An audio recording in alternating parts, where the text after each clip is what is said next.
मिल रहा है तो उसे एक अच्छा पोर्टफोलियो कैबिनेट का तो मिलना चाहिए, ऐसा दावा हर पार्टी कर रही है।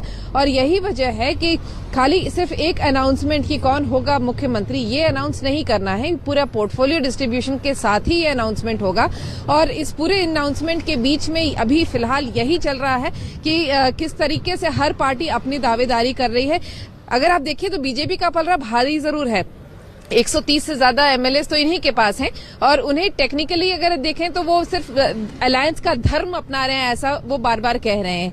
अलायंस के धर्म के तहत उन्हें पोर्टफोलियो डिस्ट्रीब्यूशन जो है उसके लिए वो भी बार्गेन कर रहे हैं कि अपने पास ही ज्यादा पोर्टफोलियो अच्छे रखें, जैसे आप कह लीजिए फाइनेंस का हो, अर्बन डेवलपमेंट हो या फिर पावर का हो, ये सारी जो इंडस्ट्रीज का हो, ये सारे जो पोर्टफोलियोज हैं ये वो अपने पास रखना चाह रहे हैं। वहीं जो छोटी पार्टियां हैं वो बार बार कह रही हैं कि हमको जब अगर बड़ा पोर्टफोलियो अपने आप चीफ मिनिस्टरशिप नहीं दे सकते तो छोटी पोर्टफोलियो में ही, लेकिन हम काम नहीं करेंगे तो हमें बड़े पोर्टफोलियो चाहिए।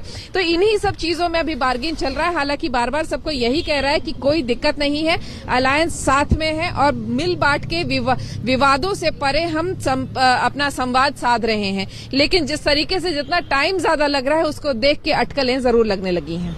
ठीक है विद्या, लौटेंगे आपके पास। बीच खबर ये भी आ रही है कि अभी मंत्रालयों को लेकर खींचतान चल रही है, बीजेपी गृह विभाग अपने पास रखना चाहता है। विद्या भी इस बारे में जानकारी दे रही थी, आपने सुना होगा कैसे 43 मंत्रियों में बीजेपी 20 विभाग जो इंपॉर्टेंट पोर्टफोलियो है अपने पास ही रखना चाहती है।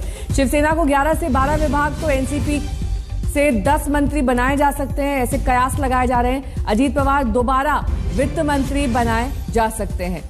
लेकिन इतने बड़े मैंडेट के साथ बीजेपी सामने आई है, 132 सीटें बीजेपी को हासिल हुई हैं। अब सवाल यह है कि इसमें बड़ा से जो है बड़ा योगदान यहां पर बीजेपी के नेताओं का रहने वाला है, ये बात तय है। मुस्तफा मेरे सहयोगी जुड़ गए हैं तमाम जानकारी के साथ। मुस्तफा, देखिए यहां पर अपर हैंड तो बीजेपी का ही है, जाहिर तौर पर सभी इंपॉर्टेंट पोर्टफोलियो उन्हीं के मंत्रियों को जाएंगे। जी बिल्कुल, आप कह सकती हैं कि ये बात तो सही है कि बीजेपी के जो एमएलएज हैं वो सबसे ज्यादा है महाराष्ट्र में महायुति की सरकार बनने में। लेकिन क्योंकि उनके दोनों अलायंस पार्टनर को भी एक बड़ा नंबर प्राप्त हुआ है, इसके चलते हर चीज पर नेगोशिएशन होगा। जैसे कि अब तक मुख्यमंत्री महाराष्ट्र में कौन बनेगा इसका फैसला नहीं हुआ है। तो सूत्रों के हवाले से एक खबर आ रही है कि अगर एकनाथ शिंदे को मुख्यमंत्री नहीं बनाया जाता है तो कम से कम वो ऐसे मंत्रालय चाहेंगे, ऐसे पोर्टफोलियो चाहेंगे जिससे एक तरह से वो इम्पोर्टेंट अपनी जो है वो महाराष्ट्र में मंत्रालय में बना रखें। और उसमें गृह विभाग एक आता है, उसमें अर्बन डेवलपमेंट जो डिपार्टमेंट है वो दूसरा आता है, फाइनेंस डिपार्टमेंट है। तो ये सारे जो राहुल गांधी कुछ कह रहे हैं, सुनते हैं। Gentleman has been indicted in the United States for thousands of crores. He should be in jail. And the government, please let me speak. And the government is protecting him.